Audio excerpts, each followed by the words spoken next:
இறைவன் சில நேரம் உன்னை தனிமைப்படுத்துவதற்கு காரணம், நீ உன்னையும் உன்னை சுற்றியுள்ள துரோகிகளையும் நீ அடையாளம் காணத்தான். அதை நீ உணர்ந்து கொள். அப்பா என்னை தனியாக விட்டுவிட்டாரே என்று புலம்பி தள்ளாதே.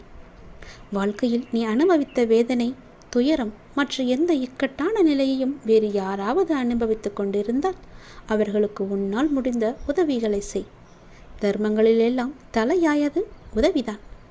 தேவைப்படுபவர்களுக்கு உதவுவது. அவர்களின் உதவியற்ற நிலைமையை பார்த்து ஏளனம் செய்யாதே, சந்தோஷப்படாதே. யாரேனும் உனக்கு தீமையை செய்தாலும் அதற்கு நீ பழிக்கு பழி வாங்க நினைக்காதே. அவர்களுக்கு நீ ஏதேனும் செய்யும்படி காலம் பணிந்தால் உன்னால் இயன்ற நன்மையை மட்டும் செய். நான் உன்னோடு இருக்கும்போது ஏன் அப்படி நடந்து விடுமோ, இப்படி நடந்து விடுமோ, அப்படியாகிவிட்டால் என்ன பண்ணுவது, என்ன செய்வது என்று எந்த